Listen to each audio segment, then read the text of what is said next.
السلام عليكم ورحمة الله وبركاته. الحمد لله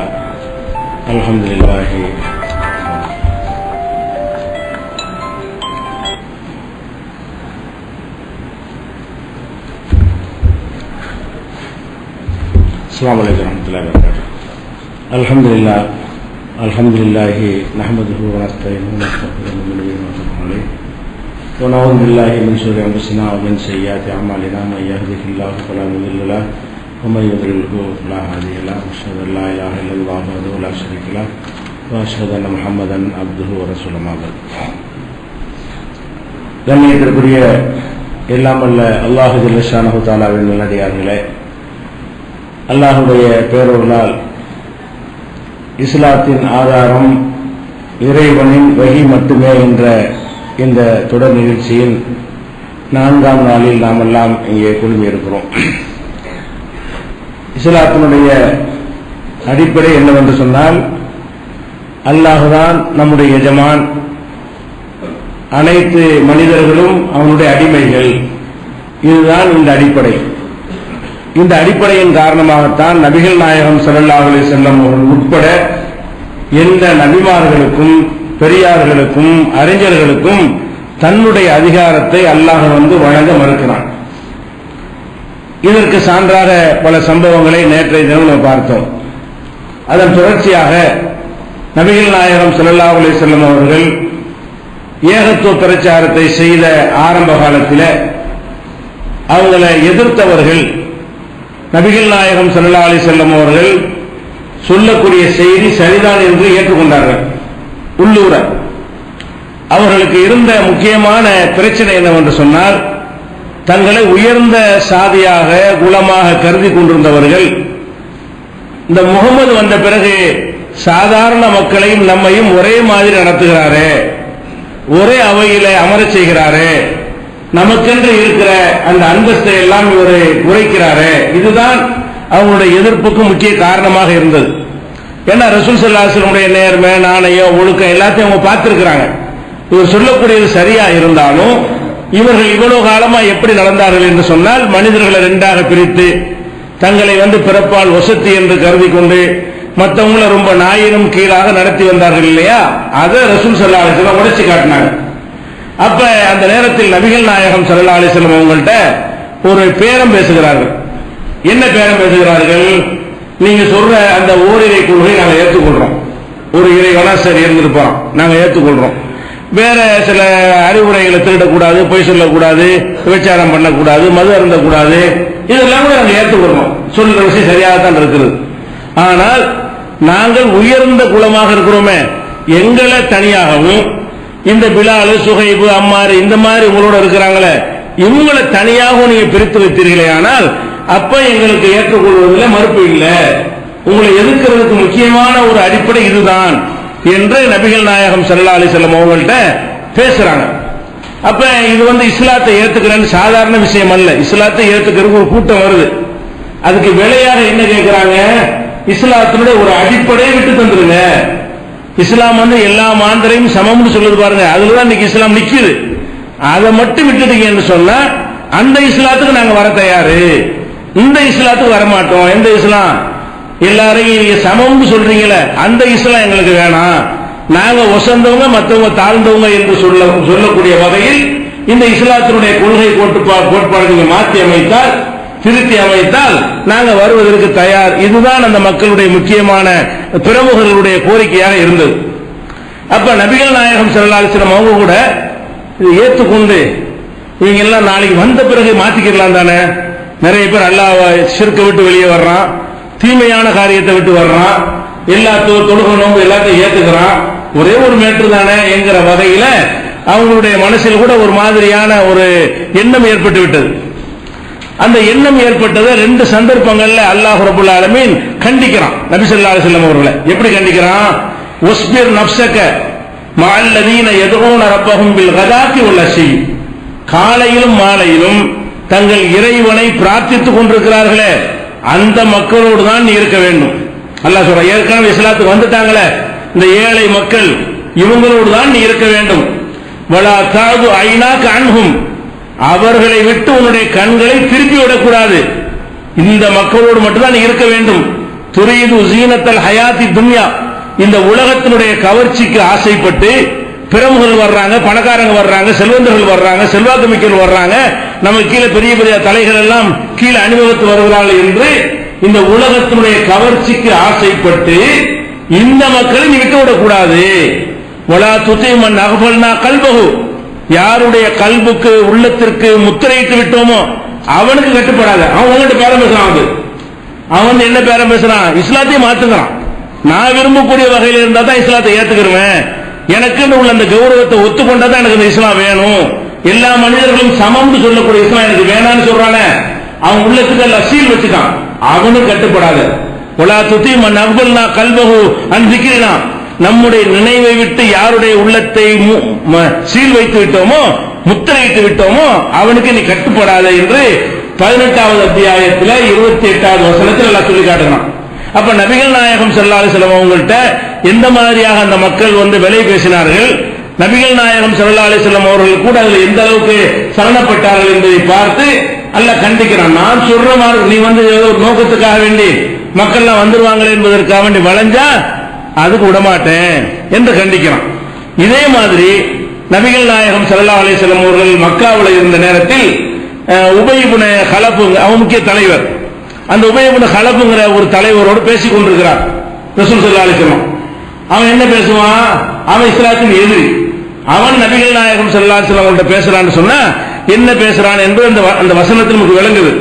பேசிக் கொண்டிருக்கும் பொழுது இரு கண்களும் தெரியாத அப்துல்லா இப்னு உம்மு மக்தும் என்கிற ஒரு சஹாபி வர்றாரு.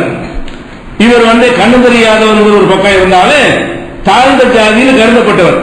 அந்த அன்றைய மக்கள்கிட்ட இவரெல்லாம் ஒரு மதிப்பு இல்லாத ஒரு ஆளு, ஒரு உயர்ந்த குலத்துக்காரர் இல்லை என்று கருதப்பட்டவராக இருந்தார்.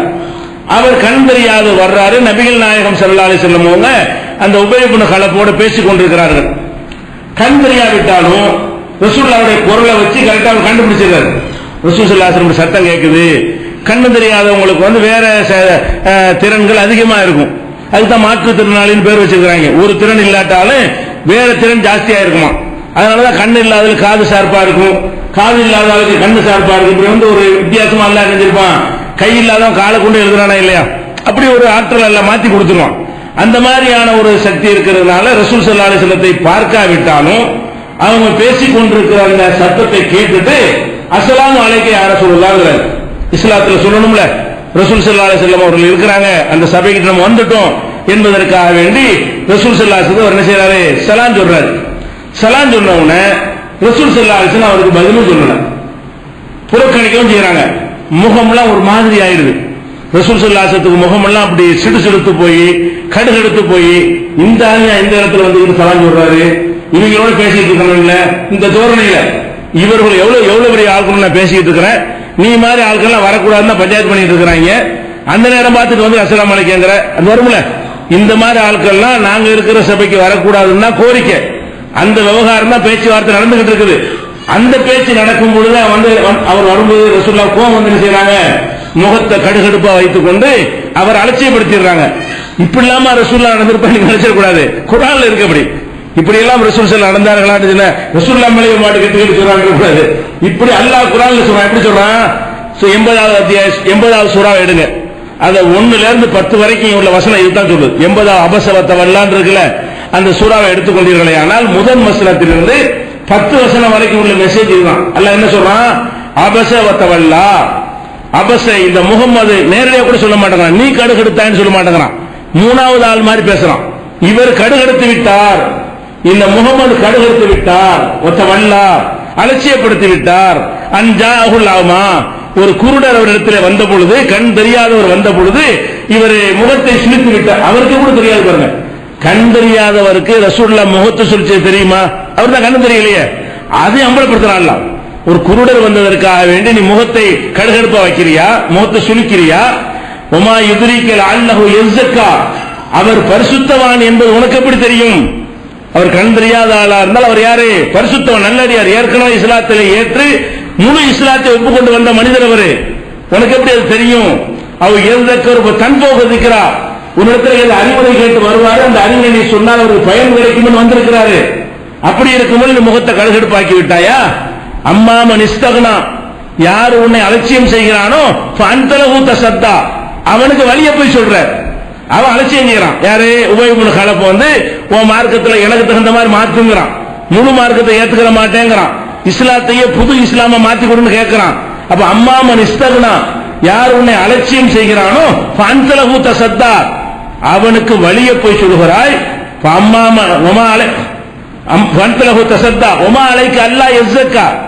அவன் தூய்மையானவனாக ஆகாவிட்டால் உனக்கு என்ன வந்தது? வந்த மக்களை நீ கைக்குள்ள வச்சுக்கிறியா? அவன் வந்துருவான் என்பதற்காக வேண்டி நீ வளைஞ்சு கொடுக்குறியா என்று அவன் நேர்வழி பெறாவிட்டால் உன்னை கேள்வி கேட்க மாட்டேன். பிறகு எதுக்காக நீ இவரை விட்டுட்டு அவர்கிட்ட போய் பேசிட்டு இருக்கிற என்று கேட்கிறான். அம்மா மஞ்சா யஸ்ஆ வஹுவ யக்ஷா, அல்லாஹ்வை பயந்து ஓடோடி ஒருத்தர் வருகிறாரே அந்த மனிதரை வந்தான் முகுத்தலஹா, அவரை அலட்சியப்படுத்துகிறாய். யார் உன்னை அலட்சியப்படுத்துறான் அவன்கிட்ட போய் பேசிக்கிட்டு இருக்கிற, உன்னை தேடி ஆசையோடு ஓடி வர்றவரை விரட்டுறியா என்று கடும் வார்த்தைகளை வைத்து, இவ்வளவு கடுமையான வார்த்தை. இறை தூதர், அல்லாஹ்வுடைய தூதர் என்பது ஒரு ஆதாரம், இதெல்லாம் மறைச்சிருப்பாங்க. ரசூலுல்லாஹ் உண்டாக்குன மார்க்கம் மறைச்சிருப்பாங்களா? இப்படி தன்னை தானே கண்டிக்கிற மாதிரிலாம் உண்டாக்கி இருப்பாங்களா? இது அல்லாஹ்வுடைய மார்க்கம்.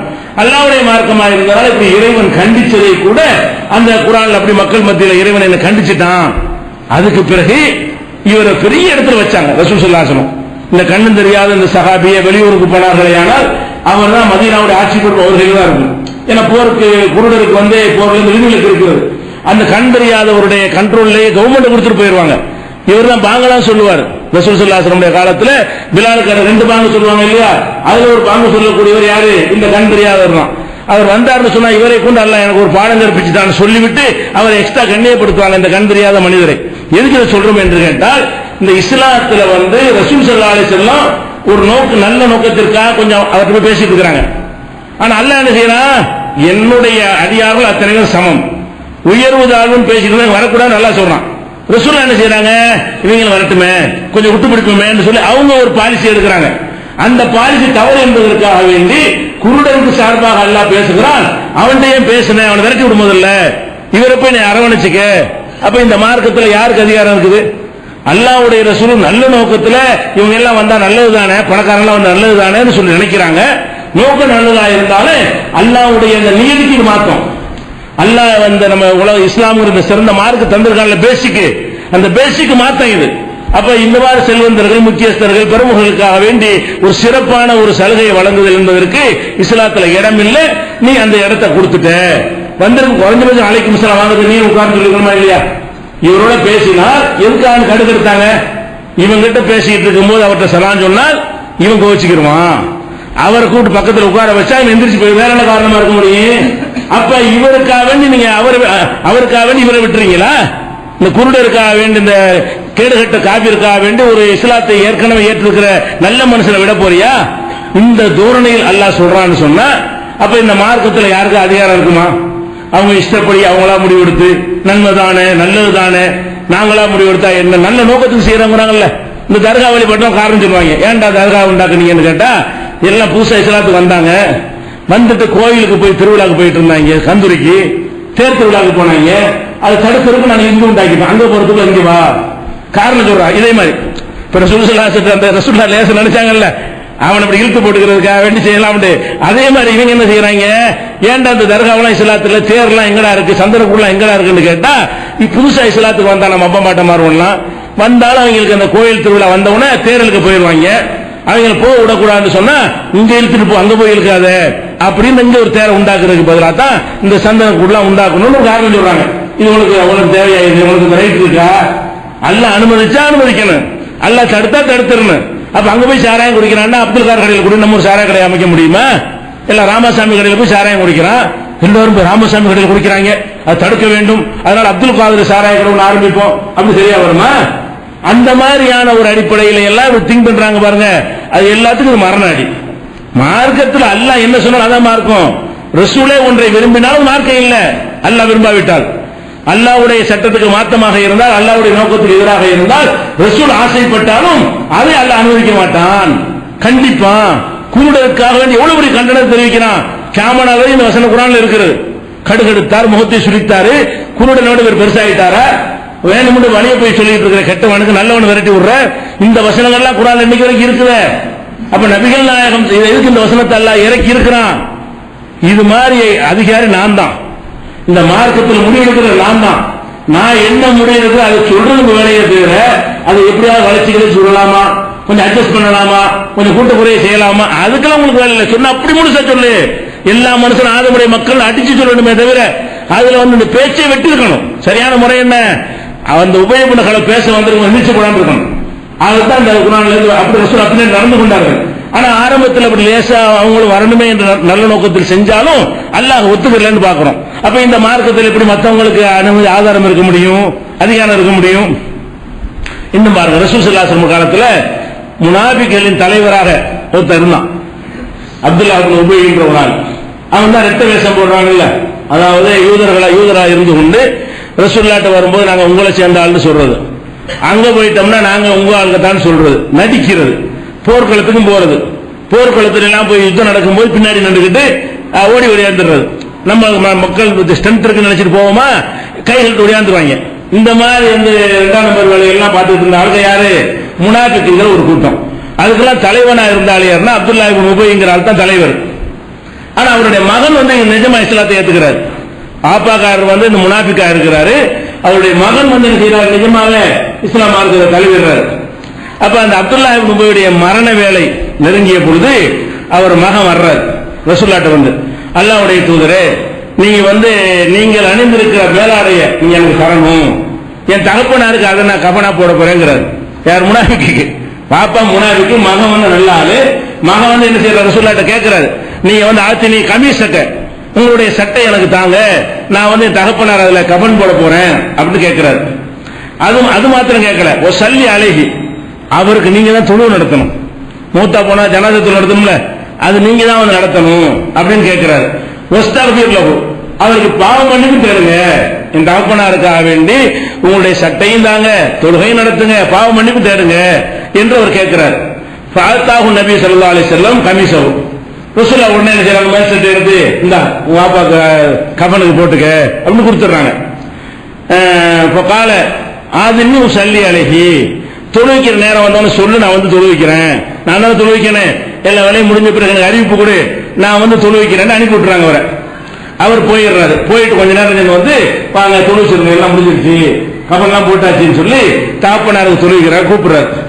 அப்ப தொழுவிக்கிறதுக்காக ரசூலுல்லாஹ் எந்திரிச்ச உடனே உமர் ரலியல்லாஹு அன்ஹு நினைச்சாங்கன்னா சட்டையை பிடிச்சி இழுக்கிறாங்க ரசூலுல்லாஹ், போகாதீங்க, யாருக்கு தொழுவிக்க போறீங்க, நீ போக கூடாதுன்னு சொல்லி ஜதபஹு உமர் ரலியல்லாஹு அன்ஹு, உமர் ரலியல்லாஹு அன்ஹு அவர்கள் ரசூலுல்லாஹ் பிடிச்சி இழுத்து நினைச்சாங்க, போக கூடாதுன்னு தடுக்கிறாங்க. தடுக்கிறது மட்டும் இல்லாம ஆதாரத்தோடு தடுக்கிறாங்க. என்ன ஆதாரம்? அலைஸல்லாஹு நஹாக்க அன் துஸல்லி அலல் முனாஃபிகீன், முனாஃபிக்குகளுக்கு தொழுவதை அல்லாஹ் உங்களுக்கு தடுக்கவில்லையா? அல்லாஹ் தடுக்கிறது நீங்க எப்படி தொழுவலான்னு உமர் கேட்கிறார். ரசூல் ஸல்லல்லாஹு அலைஹி வஸல்லம் தொழுவிக்கிறதுக்கு போறாங்க, முனாஃபிக்குகளுக்கு தொழக்கூடாது என்று அல்லாஹ் தடுத்திருக்கிறானே, எப்படி நீங்க போவீங்க அப்படின்னு கேட்கிறாங்க. அப்ப ரசூல் ஸல்லல்லாஹு அலைஹி வஸல்லம் சொல்றாங்க, எனக்கு அல்லாஹ் 2 சான்ஸ் தந்திருக்கிறான். என்ன தந்திருக்கிறான்? ஒரு வசனத்தை எடுத்து காட்டுறாங்க. இஸ்தக்ஃபிர் லஹும் அவ் லா தஸ்தக்ஃபிர் லஹும், நீ அவர்களுக்கு பாவ மன்னிப்பு தேடினா தேடிக்க, தேடாட்டி தேடாம இருந்துக்க, நீ 70 தடவை பாவ மன்னிப்பு தேடினாலும் அல்லாஹ் அவர்கள் மன்னிக்க மாட்டான்னு ஒரு வசனம் இருக்குது. இந்த வசனத்தை ரசூல் ஆதாரம் காட்டுறாங்க. எப்படி காட்டுறாங்க? தேடினா தேடிக்க, தேடாட்டி விட்டுரும் இருக்குல்ல, ஆனா அந்த அர்த்தத்துல இல்ல. ரசூல் ஸல்லல்லாஹு அலைஹி வஸல்லம் வழங்காத ஒன்றை உமர் வழங்குறாரு. இந்த வாசகத்துல என்ன வழங்குதுன்னு கேட்டா, நீ பாவ மன்னிப்பு தேடினாலும் சரி, தேடாட்டாலும் சரி, 70 தடவை தேடினாலும் சரி, நான் மன்னிக்க மாட்டேன்னு வசனம். உமர் அதை புரிஞ்சுட்டு அவர் என்ன கேட்கிறாருன்னா, தடுக்கிறான், செய்யக்கூடாதுன்னு அதுக்கு அர்த்தம். நீ செஞ்சாலும் சரி செய்யாட்டாலும் சரி மன்னிக்க மாட்டேன்னு அர்த்தம், கேட்கக்கூடாதுன்னு அர்த்தம் அப்படின்னு உமர் சொல்றாரு. ரசூல் ஸல்லல்லாஹு அலைஹி செய்யறாங்க, நீ பாவ மன்னிப்பு தேடவும் செய்யலாம், தேடாமல் இருக்கலாம் அல்லாஹ் சொல்லி இருக்கிறான். இரண்டில் நான் எதை செய்தான் என் மீது குற்றம் இல்லைன்னு சொல்லிட்டு போய் தொழு வச்சிடறாங்க. தொழுத உடனே அல்லாஹ் கட்டும் கண்டன புரிந்து கொண்டது தப்பு. அதாவது ரசூல் ஸல்லல்லாஹு அலைஹி வஸல்லம் வந்த வகைய அவங்கள விட உமர் புரிந்து கொண்டு அல்லாஹ் தடுத்தாங்கிறார். ரசூல் ஸல்லல்லாஹு அலைஹி வஸல்லம் அந்த அர்த்தம் இல்ல, அவங்க இறக்க குணத்துல அவன் கேட்கறான், சரி அல்லாஹ் உங்க குர்ஆன்ல சொல்லிவிட்டான், மன்னிப்பு கேட்டாலும் கேளு, கேட்காம இரு. இது ஒரு பேச்சுக்கு சொல்லுவோம்ல, நீ வந்தா என்ன வராட்டி என்ன, அது அலட்சியம் வேணான்னு அர்த்தம். அந்த வேணாங்கிற இடத்துல அப்படி சொல்லுவோம். அந்த தோரணையில் உள்ளது ரசூல் ஸல்லல்லாஹு அலைஹி வஸல்லம் அவங்களுக்கு அவங்களுக்கு தான் வந்திருக்குது. அவங்கள கவனிக்காம என்ன செய்யறாங்கன்னு கேட்டா, இரண்டையும் எதையும் செய்யலாம் நல்லா சொல்றாங்கல்ல, மன்னிப்பு கேளு, இல்லாட்டி கேட்காம போ, அதை நம்ம கேட்பேன் உமர் என்ன செய்ய திண்டி என்ன சொல்றான்னு பாக்குறாரு. 70 தடவை கேட்டாலும் மன்னிக்க மாட்டேங்கிறான்ல, அது வேஸ்ட் சொல்றான். நீ கேட்டா என்ன கேட்காட்டி என்ன 70 தடவை கேட்டாலும் மன்னிக்க மாட்டேங்கிறான்ல, அதனால அல்லாஹ் தடுக்கத்தான் செய்யறான்னு சண்டை. ஆனா ரசூல் ஸல்லல்லாஹு அலைஹி வஸல்லம் எழுப்பி தொழ வச்சிடறாங்க. அல்லாஹ் அடுத்த வசனம் இறங்குது, வலா துஸல்லி அலா அஹதின் மின்ஹும் மாத்த அபதா. இந்த நயவஞ்சகர்கள் யார் இறந்தாலும் அவங்களுக்கு ஒரு காலத்து தொழுவிக்க கூடாது. வலா தகும் அலா கப்ரிஹி, அவர் கபரை நிக்க கூடாது நல்லா கண்டிக்கிறான். அப்ப நபிகள் நாயகம் ஸல்லல்லாஹு அலைஹி வஸல்லம் முன்னாலே அல்லாஹ் தடுத்து தான் இருந்தா அந்த தடை இரு அர்த்தம் தரக்கூடிய வகையில் இருந்து உமர் அவர்கள் தடுக்கிறான் என்று புரிந்து கொள்ற வகையிலையும் ரசூல் ஸல்லல்லாஹு அலைஹி வஸல்லம் அவர்கள் தடுக்கவில்லை என்று புரிந்து கொள்ற வகையிலையும் அந்த வசனம் இருந்தது. ரசூலுல்லாஹ் புரிந்து கொண்ட வகையில் தொழுகிறாங்க. ஆனா உமர் புரிந்து கொண்டுதான் சரிங்கிறதுக்காக வேண்டி அல்லாஹ் என்ன செய்யறான், இன்னுமே பச்சையான வார்த்தை தெளிவான வார்த்தை, ரெண்டு அர்த்தமும் கிடையாது. வலா துஸல்லி அலா அஹதின் மின்ஹும் மாத்த அபதா. அவங்கள எவன் இருந்தாலும் முனாஃபிக்கு டபுள் வேஷம் போடுறான். ஆனா நமக்கு அந்த சட்டம் கிடையாது. ஏன்னா நமக்கு யார் முனாஃபிக் கண்டுபிடிக்கல. இந்த சபையில் இருக்கிற யார் முனாஃபிக்கு சொல்ல முடியாது. இருக்கலாமா? இல்லைன்னு சொல்ல முடியுமா? இஸ்லாம்னு சொல்லி நடித்துக் கொண்டு முஸ்லீமா இருந்து நாங்கள் இஸ்லாம் சேர்ந்து நடித்துக் கொண்டு RSSக்கு உதவி செய்யக்கூடியவர்கள் இருக்கலாம். அது யாரும் கண்டுபிடிக்கல. ஆனா நம்ம முஸ்லீம் ஏற்றுக்கொள்ளணும். ஆனா ரசூல் ஸல்லல்லாஹு அலைஹி வஸல்லம் அல்லாஹ் முனாஃபிக்களை அறிவிச்சு கொடுத்தாங்க. அதனால இந்த பிரச்சனை வருது. ரசூல் ஸல்லல்லாஹு அலைஹி வஸல்லம் வஹி தொடர்பு இருந்ததுனால இன்ன நாளுக்கெல்லாம் முனாஃபிக்கு என்ன அவங்கள தீனை கெடுத்து விட்டுருவாங்க, அவங்களுக்கு அந்த வகையுடைய பாதுகாப்பு வேணுங்கிறதுக்காக வேண்டி முனாஃபிக்கள் யார் என்ற விவரத்தை அறிவிச்சு கொடுத்ததுனாலதான் இந்த சட்டம். நமக்கெல்லாம் முனாஃபிக்கள் யாரையும் சொல்லவும் கூடாது, அவங்களுக்கு தொழுக மாட்டேன்னு சொல்லக்கூடாது. வெளிப்படையான செயலை கொண்டு முஷிர்கான காரியம் தொழுகாம இருக்கலாம். முனாஃபிக்குங்கிற ஒரு முத்திரைங்கிறது உள்ளம் சார்ந்தது, அது யாராலும் கண்டுபிடிக்க இயலாது. ஆனா ரசூலுல்லாஹ் அறிவிச்சு கொடுத்தனால அந்த சட்டம். அப்ப அல்லாஹ் என்ன செய்யறான், வலா துஸல்லி அலா அஹதின் மின்ஹும், முனாஃபிக்குகளில் யார் மௌத்தா போனாலும் அபதா ஒருபோதும் நீ தொழுகை நடத்தக்கூடாது. வலா தகும் அலா கப்ரிஹி, கபூர்ல கூட நிக்க கூடாது. அடக்கம் பண்ற சும்மா போவோம்ல, அதுக்கு போக கூடாதுன்னு அர்த்தம். தொழுவிக்கவும் கூடாது. கபூர்ல போய் நிக்கிறேன்னு அர்த்தம், மண்ணள்ளி போட்டுக்கிட்டு மூடிட்டு வருவோம்ல, அந்த வேலை கூட முனாஃபிக்குன்னு செய்யக்கூடாது என்று நபிகள் நாயகம் ஸல்லல்லாஹு அலைஹி வஸல்லம் கண்டிச்சிடறான். இது புகாரில் 1269வது ஹதீஸாக இருக்கிறது. இது என்ன சொல்லுது? இதுல என்ன நம்ம விளங்குறோம்?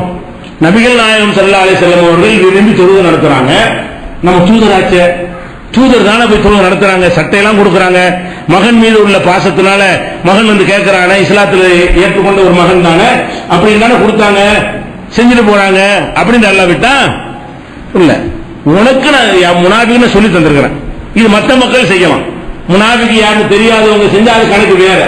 இன்னார் முனாஃபிக் என்று நான் அறிவித்து தந்திருக்கும் பொழுது அல்லாஹ் முனாஃபிக் அறிவிச்சா என்ன அர்த்தம்?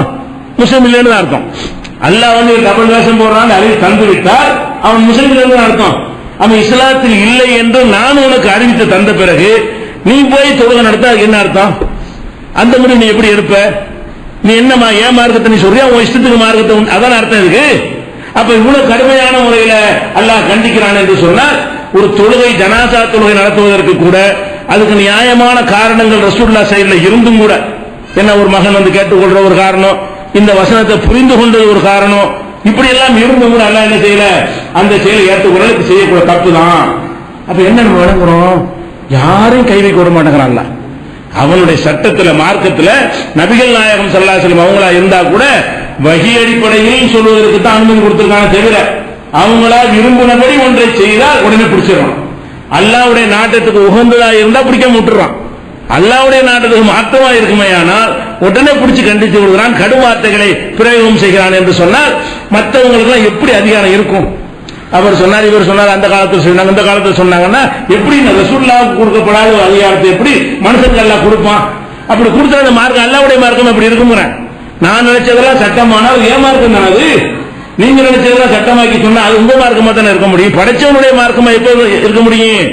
சட்டம் அவன் போட்டா தான், இந்த சட்டம் அவனிடம் இருந்து வந்தால் தான் அல்லாஹ்வுடைய மார்க்கமா இருக்க முடியும்.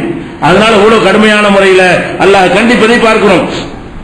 அதே மாதிரி 5:49 இதெல்லாம் எதுக்குன்னா நபிகள் நாயகம் ஸல்லல்லாஹு அலைஹி வஸல்லம் இது இல்லைன்னு விளங்கினாத்தான் மற்றவங்களை பின்பற்றுவதை யோசிப்போம். எவ்வளவு டேஞ்சரான விஷயம். இன்னைக்கு ஒரு கூட்டம் கிளம்பி சலபுகளை பின்பற்ற வேண்டும், சஹாபாக்களை பின்பற்ற வேண்டும், தாபீன்களை பின்பற்ற வேண்டும், இமாம்களை பின்பற்ற வேண்டும், முன்னோர்களை பின்பற்ற வேண்டும், பெரியார்களை பின்பற்ற வேண்டும், தலைமுறையா உள்ளதை பின்பற்ற, அதுதான் மார்க்கம்னு சொல்லி பிரச்சாரத்தை தைரியமா செய்து கொண்டிருக்கிறார்கள். அப்ப நபிகள் நாயகம் ஸல்லல்லாஹு அலைஹி வஸல்லம் அல்லாஹ் கண்டிக்கிறது எல்லாம் நினைத்து பார்த்தோமேயானால் அவங்க எவ்வளவு பாரதூரமான வழிகேட்டில் இருக்கிறாங்க. அவங்க எங்க நம்மளை அழைத்துக் கொண்டிருக்கிறார்கள், நரகத்திற்கு நம்மளை அழைத்துக் கொண்டிருக்கிறார்கள் என்பதை தெளிவாக அறிந்து கொள்வதற்கு தான் இதெல்லாம் சுட்டி காட்டுகிறோம். அல்லாஹ் சொல்றான், வணிகுக்கும் பைனஹும் பிமா அன்ஸலல்லாஹ், நபியே நீங்கள் அந்த மக்களுக்கு அல்லாஹ் அருளியதை கொண்டு தீர்ப்பளியுங்கள். ஒலா தத்தபி அஹ்வாஹும், அவங்களுடைய மனோ இச்சை பின்பற்றுவாங்க, அவங்க விருப்பத்திலாம் கேட்கிறாங்க. உங்களை ரசூலை நான் அனுப்பியிருக்கேன் என்று சொன்னால் அதுக்கும் பைனஹும் பிமா அன்ஸலல்லாஹ், அல்லாஹ்வாகிய நான் எதை அருளி இருக்கிறேனோ அதன்படிதான் தீர்ப்பளிக்க வேண்டும். வஹ்தருஹும், கேர்ஃபுல்லாக கவனமாக இருந்து கொள்ளுங்கள். ஐ யஃப்தினுக அம்பாலி மா அன்ஸலல்லாஹு இலைக்க, அல்லாஹ் உங்களுக்கு அருளி இருக்கிறானே அதுல இருந்து உங்களை டைவர்ட் பண்ணி விட்டுருவாங்க, கவனமா இருங்க. ரசூலுல்லாஹ் எச்சரிக்கிறான், நான் சிலது அருளி இருக்கிறேன், அதுல இருந்து உங்களை மாற்றி இப்படித்தான் அர்த்தம் அப்படித்தான் அர்த்தம்னு சொல்லி உங்களையே குழப்பி விட்டுருவாங்க, ரொம்ப கவனமா இருந்து கொள். நான் அருளியதைத்தான் நீ தீர்ப்பளிக்க வேண்டும். இதை மாற்றிற மாதிரி எவனாவது உன்னை திசை திருப்ப முயன்றால் அதுக்கு இடம் கொடுத்துறாத, திசை திருப்புவார்கள். திசை திருப்ப இடம் கொடுக்காம உறுதியாக நான் சொன்னதை நிலைநாட்டு அப்படின்னு சொல்றான்.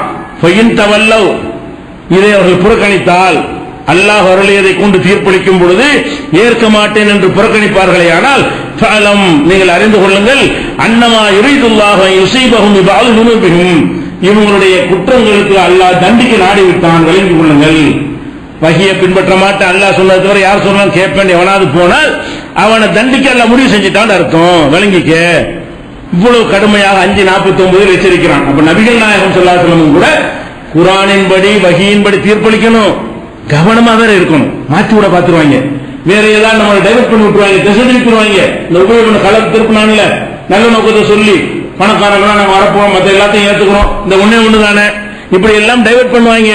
இதுக்கு இடம் கொடுத்து விடாத என்று அல்லாஹ் சொல்றது பார்க்கணும். அதே மாதிரி 5:67 அல்லாஹ் சொல்றான், யா அய்யுஹர் ரசூல், ரசூலே முஹம்மது நபியே, பல்லிகு மா உன்ஸில இலைக்க மின் ரப்பிக, உமது இறைவனிடமிருந்து உமக்கு அருளப்பட்டதை எடுத்து சொல்வீராக. உன்னுடைய வேலை என்ன? இறைவனாக என்னிடமிருந்து உனக்கு என்ன அருளப்படுகிறதோ அதை எடுத்து சொல்லு. ஒயில்லம் தபால், இதை நீ செய்ய தவறினால் ஃபமா பல்லகத ரிசாலத்தஹு, அவனுடைய தூது செய்தியை நீ எடுத்து சொன்னவராக ஆக மாட்டாய். நான் சொன்னது அப்படி சொல்லிருந்தமே தவிர எதையாச்சும் 1-2 சொல்லாம விட்டேன்னு வையே, அப்ப நான் நம்பி உன்னை நியமிச்ச அந்த பணியை நீ செய்யல, எனது தூது செய்தியை நீ சொன்னவராக ஆக மாட்டாய். இப்படி சொல்லும் பொழுது பலவிதமான இடையூறுகள், சங்கடங்கள், கொலை மிரட்டல்கள், கொலை, ஊரை விட்டு விரட்டுதல் எல்லாமே வரும். அதையும் சேர்த்து சொல்றான், வல்லாஹு யாசிமுக மினன் நாஸ், மனிதர்களிடமிருந்து அல்லாஹ் உன்னை பாதுகாப்பான். அதுக்கு பயப்படாது. நான் என்ன சொன்னேன் அப்படி சொல்ல வேண்டும், எதையாவது சொல்ல தவறினால் நீ தூதை நிறைவேற்றியவர் இல்லை என்று நான் முடிவு கட்டி விடுவேன். நீ மனிதனுக்கு பயப்படாத, மனிதர்களிடமிருந்து கேடு வராமல் நான் உன்னை காப்பாற்றுவேன். நீ பிரச்சாரம் செய்கிற பொழுது உனக்கு எந்த விதமான ஆபத்தும் யாராலும் வராது, அதுக்கு நான் கேரண்டி என்று அல்லாஹ் சொன்னா. யாராலும் கொல்ல முடியாத தலைவராக இருந்து அதனால மூத்த போனாங்க. ரசூல் ஸல்லல்லாஹு அலைஹி வஸல்லம் கேரண்டி கொடுத்தான், மனிதர்களிடமிருந்து அல்லாஹ் உன்னை பாதுகாப்பான். இது பெரிய ஒரு அற்புதம், இறை வேதம் என்பதற்கான அற்புதம். நபிகள் நாயகம் ஸல்லல்லாஹு அலைஹி வஸல்லம் அவங்க மற்ற தலைவர்கள் மாதிரி கோட்டை கொத்தளத்தெல்லாம் இருக்கல, கேடயமும் வாளுமாகலாம் தெரியல, துப்பாக்கி கையுமாவெல்லாம் தெரியவில்லை, மெய்காவலர்கள்லாம் இருக்கவே இல்லை. சும்மா சாதாரணமா வருவாங்க, சாதாரணமா போவாங்க, கொள்ள நினைக்க செகண்ட்ல கொண்டு போயிடும். சாதாரண ஒரு மனிதரை அன்றைக்கு ஈஸியாக கொள்ளுற ஒரு மனிதரை உலகத்தில் தேடி பார்த்தா இவரை தான் இருப்பாரு. ஏன்? இவருக்கு தான் இந்த பாதுகாப்பு இல்ல, சாதாரணமா வருவாரு, ரொம்ப ஈஸியா கொண்டு போயிடலாம். அந்த மாதிரியான ஒரு ஆளாக இருந்தும் கூட எவனாச்சும் கொள்ள முடிஞ்சா? வல்லாஹு யாசிமுக மினன் நாஸ், மனிதர்களிடமிருந்து நான் உன்னை பாதுகாப்பேன், அதுக்கு நீ பயப்படாத. தூதரை நியமிச்சதுல உனக்கு இந்த கேரண்டி நான் தர்றேன், மனிதர்களால் உனக்கு மரணம் வராது, இயற்கையான மரணம் தான் வரும். போர்ல கூட உங்களை உஹது போர்ல அந்த மரண வேலை நெருங்கி கூட தப்பிச்சு விடையாண்டாங்க. அப்ப அல்லாஹ் மனிதர்களிடமிருந்து உன்னை காப்பாற்றுவான், நீ தைரியமா எல்லாத்தையும் எடுத்து சொல்லுங்க. அப்ப இதுல நம்ம என்ன விளங்குறோம்? நபிகள் நாயகம் ஸல்லல்லாஹு அலைஹி வஸல்லம் அவர்களாக இருந்தாலும் சொன்னதை சொல்லணும், கூட்ட, குறைக்க, மாத்த, மறைக்க, திருத்த எதுக்கு ரைட்டு கிடையாது. செஞ்சா கடுமையான ஒரு குற்றவாளியாக உங்களை அல்லாஹ் ஆக்கி கொள்வான். அதோட இன்னொரு விஷயம் என்று கேட்டா, நல்ல நோக்கத்தில் ரசூல் ஸல்லல்லாஹு அலைஹி வஸல்லம் அவர்கள் சில அறிவுரைகளை அல்லாஹ்வுக்கு விருப்பமில்லாத ஒரு அறிவுரையை நல்ல நோக்கத்தில் சொல்லி இருக்கிறாங்க ஒரு தடவை. அதை விட மாட்டேங்கிறான் அல்லாஹ். என்ன அறிவுரை என்று சொன்னால், அவங்களுடைய மாமி மகள் ஜெய்னப், ரசூலுல்லாஹ்வுடைய மாமி மகள் ஜெய்னப், ரசூலுல்லாஹ்வுடைய குலத்தை சேர்ந்தவங்க, ரசூலுல்லாஹ்வுடைய பொறுப்புல தான் இருக்கிறாங்க. அவங்க என்ன செய்யறாங்கன்னா, ஜெயிதுங்கிறவருக்கு கல்யாணம் பண்ணி கொடுக்கறாங்க. ஜெயிது என்பவர் யாருன்னு கேட்டா, ரசூல் ஸல்லல்லாஹு அலைஹி வஸல்லம் உடைய வளர்ப்பு மகன் சொல்லுவாங்க இல்லையா, அந்த காலத்துல இஸ்லாத்துக்கு முன்னாடி ஜெயித் எடுத்து ரசூலுல்லாஹ் வளர்த்தாங்க. ஆம்பளை பிள்ளை இல்லைங்கிறதுனால வளர்த்தாங்க. அரபு நாடுகள் வழக்கமா இருந்தது. அப்ப இந்த ஜெயிதை வந்து ஜெயித் பின் முகமதுன்னு எல்லாரும் சொல்லுவாங்க. முகமதுடைய மகன் ஜெயிதுன்னு சொல்ற அளவுக்கு அவர் வந்து ரசூலுல்லாஹ்வுடைய வளர்ப்பு மகனாக இருந்தார். அந்த வளர்ப்பு மகனை வளர்த்துட்டோம், ஆசையோட வளர்த்துட்டோம் என்பதற்காக பின்னாடி இஸ்லாத்துல கிடையாது. முன்னாடி ஆரம்ப காலத்தில் இது இருந்தது, வளர்க்கலாம் வளர்ப்பு மகன் என்கிற ஒரு உறவு முறை இருந்தது. அதை அல்லாஹ் தடுத்துட்டான். தடுத்த பிறகு ரசூலுல்லாஹ் என்ன செய்யறாங்கன்னா, இந்த ஜெயிதுக்கு வந்து தன்னுடைய மாமி மகளே கல்யாணம் பண்ணி கொடுக்குறாங்க. ஜெயினுங்கிற ஒரு அடிமையா வந்தவர் அவர் வளர்ப்பு மகன் ஆக்கிட்டாங்க. ஜெயினப் வந்து குலத்தால் உயர்ந்தவங்க, அவங்க குறைஷ் குலத்தில் அவங்க ரெண்டு பேருக்கு மேட்ச் ஆகல. அடிக்கடி சண்டை சச்சரவு பிரச்சனை, எப்ப பார்த்தாலும் அவங்க கண் முன்னாடி நடக்க குடும்பத்தில் நடக்கிற விஷயம் தானே. வளர்ப்பு மகன் சொன்னா எல்லா விஷயமும் தெரியும்ல, குடும்ப மாமி மகள் எல்லா மேட்டும் தெரியும் இல்லையா. அவங்க ரெண்டு பேருக்கு மத்தியில் எனக்குமே ஏற்படல. பல வகைகளையும் பார்க்கிறாங்க, அந்த ரெண்டு பேருக்கு மத்தியில் எனக்கும் ஏற்படவே இல்லை. அப்ப ஒரு கட்டத்தில் என்ன செய்யறாரு, ஜெயித் வந்து சொல்றாரு ரசூலுல்லாஹ்ட்ட, அல்லாஹ்வுடைய தூதரே, இனிமே இந்த அம்மாவோட எனக்கு வாழ முடியாது, நான் அவங்கள டைவர்ஸ் பண்ண போறேன், இனிமே அவங்க வந்து ரொம்ப இன்சல்ட் பண்றாங்கன்னு ரொம்ப முறையிடுறாரு. அப்ப ரசூல் ஸல்லல்லாஹு அலைஹி வஸல்லம் மனசுல என்ன தெரியுது, நம்ம பக்கத்து வீட்டில் ஒரு சம்பவம்னு வச்சுக்கிறோம், கணவன் மனைவி இருக்கிறாங்க, அவங்க ரெண்டு பேர் தினம் அடிச்சுக்கிட்டே இருக்கிறாங்க, நம்ம டெய்லி இதை பார்த்துக்கிட்டே இருக்கிறோம். அது ஒரு நேரத்தில் பிரிஞ்சுக்கிறோம், நம்மள்ட்ட வந்தா என்ன செய்வோம், பிரிய வேண்டிய கேஸ் தான் இது தேராதுன்னு நம்ம மனசுல நினைச்சாலும் அதெல்லாம் வேணாங்க, கொஞ்ச நாள் இப்ப சேர்ந்து பாருங்க அப்படின்னு அறிவுரை சொல்லுவோம். பிரியறதுக்கு தகுதியான விஷயமா இருந்தா கூட ஃபார்மாலிட்டின்னு ஒண்ணு வச்சிருக்கோம்ல, ஃபார்மாலிட்டியை நம்ம என்ன சொல்லுவோம், இல்ல வேணாங்க கொஞ்சம் நாளைக்கு பாருங்க, இறங்கி போங்க, வாழ்க்கை அப்படிதான் இருக்கு. ஆனா மனசுல என்ன இருக்கு, இது ஒண்ணு ஒட்டாது இது அப்படின்னு மனசுல நினைச்சுக்கிட்டு வாயில என்ன சொல்லுவோம், வாழ்க்கை அப்படிதாங்க கேட்டதாக இருக்கு, சண்டது அப்படி சொல்லி நம்ம சமாளிப்போம். இதே மாதிரி ரசூலுல்லாஹ் சொல்லிட்டாங்க, ரசூலுல்லாஹ்வுக்கு தெரியுது இது தேராத கேஸ்ன்னு சொல்லி. ஆனா ரசூலுல்லாஹ் என்ன செய்யறாங்க, அம்சிக்க அலைக்க ஜௌஜக, உன் மனைவியை நீ விவாகரத்து பண்ணாம வச்சுக்க, ஒத்தக்க அல்லாஹ்வுக்கு பயந்துக்க அப்படிங்கிறாங்க. அப்படி சொல்லும் போது மனசுல என்ன தெரியுது, இது வந்து தேர்ற கேஸ் இல்ல, தேர்ற கேஸ் இல்லைன்னு அதைத்தானே சொல்லணும். நீங்க நான் ஒரு ஃபார்மாலிட்டி சொல்லலாம், ரசூலுல்லாஹ் என்ன சொல்லணும், என்ன யதார்த்தம் அதைத்தானே சொல்லணும். தலாக் விடணும் கரெக்டா தான், சரி நான் கணிச்ச வகையில் உங்க ரெண்டு பேரும் ஒத்து போவாது அப்படிதான் சொல்லி இருக்கேன்னு அல்லாஹ்வுடைய ரசூல். அவங்க என்ன பண்ணிட்டாங்க, உங்களை மாதிரி என்னை மாதிரியான ஒரு நிலையில இருந்து கொண்டு அவர் அறிவுரை சொல்றாங்க, அட்ஜஸ்ட் பண்ணி போப்பா, நம்ம தலாக்கெல்லாம் விடக்கூடாது, அல்லாஹ் பயந்துக்கப்பா அப்படிங்கிறாங்க. உடனே என்ன செய்ய, அல்லாஹ் இதை கண்டிக்கிறான். எப்படி கண்டிக்கிறான், நீ மனசுல என்ன நினைச்ச, தேராத கேஸ் தான் நினைச்ச, அதைத்தான் நீ சொல்லியிருக்காங்க. அது அல்லாஹ் சொல்றான் பாருங்க, இது தக்கூல் இல்லதி அண்ணாம் அல்லாஹு அலைஹி, அல்லாஹ் யாருக்கு அருள் புரிந்தானோ அவருக்கு நீ சொன்னாய். ஜெயிதத்தான் அல்லாஹ் சொல்றான், அல்லாஹ் யாருக்கு அருள் புரிந்தானோ அந்த ஜெயிதுக்கு நீயும் சொன்னாய், அண்ணாம்த அலைஹி, நீயும் யாருக்கு அருள் புரிந்தாயோ, வளர்ப்புமான எடுத்து வளர்த்தாங்கல்ல, அல்லாஹ் யாருக்கு அருள் புரிந்தானோ நீயும் யாருக்கு அருள் புரிந்தியோ அவருக்கு நீ சொன்னாய், அம்சிக்கு அழைக்க ஜௌஜக, உன் மனைவியை விவாகரத்து செய்யாமல் வைத்துக்கொள், ஒத்தகில்லா, அல்லாஹ்வை பயந்து கொள் அப்படின்னு சொன்னாய். வல்லாஹு முபதிஹி, அல்லாஹ் வெளிப்படுத்தி காட்டக்கூடிய ஒன்றை மனசுல நீ மறைத்துக் கொண்டாய்.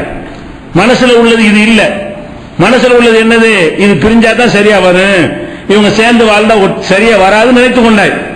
தக்ஷன்னாக, மக்களுக்கு நீ பயந்தாய், வல்லாஹு அஹக்கன் தக்ஷாவு, நீ பயப்படுவதற்கு தகுதியானவன் அல்லாஹ் தான். இது மனுஷங்க பயப்பட இப்படி சொன்னா என்ன செய்வாங்க, மக்கள் ஒரு மாதிரி நினைப்பாங்கல்ல, என்னடா போய் விவாகரத்து பண்றாங்கன்னா சரிங்க வந்தாலும் இவெல்லாம் ஒரு தலைவனான்னு கேட்டுருவாங்கல்ல மனிதர்கள்லாம். நம்மகிட்ட கடவுள் நினைப்போமா இல்லையா, ஒரு புருஷன் முன்னாடி பஞ்சாயத்து வருது, தலா கொடுப்பேன் விட்டுருமா, அதான் கரெக்ட் போமா, நம்மள என்ன செய்வான், காட்டுப்பிள்ளை சேர்த்து வைப்பான்னு வந்தா இல்லையா, அவ இதுக்கு பயந்துட்டு என்ன செய்யறது, கொஞ்சம் பாருங்கம்மா சேர்ந்துக்கிறீங்க அப்படி சொல்றோம்ல. இப்படி நீ மனிதர்களுக்கு பயந்து கொண்டு அல்லாஹ் எனக்கு பயப்படாம நீ இருந்தீங்க, இது சரியான்னு சொல்லி அல்லாஹ் 33வது அத்தியாயத்தில் 37வது வசனத்தில் சொல்றான். அப்ப உள்ள ஒண்ணு வச்சு வெளியே ஒண்ணு பேசுறதுங்கிற ஒரு ஃபார்மாலிட்டிக்கு நல்ல நோக்கத்துக்காக தான் இப்படி நம்ம எல்லாம் சொல்லத்தான் செய்கிறோம். நம்ம எல்லாம் செஞ்ச குற்றம் ஆகாது. ஆனா அல்லாஹ்வுடைய தூதர் என்ன பண்றாங்கன்னு கேட்டா இதுக்கு மாத்தமாக பேசுறாங்க. உள்ளத்தில் இருக்கிறது வேற, வெளியில இருக்கிறது வேற. இதை கடுமையா அல்லாஹ் கண்டிச்சு நீ எதுக்கு மனுஷனுக்கு பயப்படுற, அப்ப இப்படி பாக்குறான் அல்லாஹ். அது தூதர் என்பவர் வந்து கரெக்டா பேசணும், உள்ளதை பேசணும், தன்னிடத்தில் வந்த செய்தியை பேசணும், மாற்றி மறைச்சு பேசக்கூடாதுங்கிற அளவுக்கு ரசூல் ஸல்லல்லாஹு அலைஹி வஸல்லம் அவர்களை கண்டிக்கிற காட்சியை பார்க்கணும். அப்ப இந்த மார்க்கத்தினுடைய அதிபர் அல்லாஹ் மட்டும்தான் என்பதற்கு இதெல்லாம் ஒரு ஆதாரமாக இருக்கிறது. அதே மாதிரி இன்னொரு வசனம் சொல்றான் பாருங்க, 17:75 ஒயின்காது லயஃப்தினூனக அனில்லதி அவ்ஹைனா இலைக்க லிதஃப்தரி அலைனா கைரஹு, ரசூல் ஸல்லல்லாஹு அலைஹி வஸல்லம் அவங்கள இந்த ஏகத்துவத்தை சொன்னாங்க இல்லையா, வஹிய பல வகையில முயற்சி பண்ணியிருக்கிறாங்க. எப்படியாவது இஷ்டத்துக்கு சொல்ல வச்சு, வாயில வந்தெல்லாம் உணர வச்சு, அவரை இறை தூதர் இல்லைன்னு காட்டணும் என்பதற்காக வேண்டி தூண்டி விட்டு, நம்ம சொல்லி பார்ப்போம், அந்தாயத்தை சொல்லுவோம், இதை சொல்ல இப்படி கேட்கறது, கேட்டா ஏதாவது சொல்லிடுவாங்கன்னு. அப்ப இப்படி எல்லாம் பல முயற்சி பண்ணாங்க. என்ன முயற்சி பண்ணாங்கன்னு சொல்லல இந்த வசனத்துல, ஆனா முயற்சி பண்ணாங்கன்னு வருது. எப்படி வருது? உயின்காது இவர்கள் திட்டமிடுகிறார்கள், எஃப்தீனோனுக்கு அனில்லதி அவுகைனா இலைக்க, நாம் உனக்கு எதை வஹியாக அறிவித்திருக்கிறோமோ அதில் குழப்பத்தை ஏற்படுத்துவதற்கு திட்டமிடுகிறார்கள். நீ தப்தரி அலைனா கைரகு, இது அல்லாத வேற ஒன்றை நீ இட்டுக்கட்டி சொல்வதற்காக, என் பெயர்ல இட்டுக்கட்டி சொல்வதற்காக வேண்டி உன்னை உசுப்பி விடுகிறார்கள், உன்னை தூண்டி விடுகிறார்கள். இதல் லத்தகதுக்க ஹலீலா, அப்படி நீ செய்திருந்தால் உன்னை ஹலீலாக உற்ற நண்பனாக ஆக்கியிருப்பார்கள்.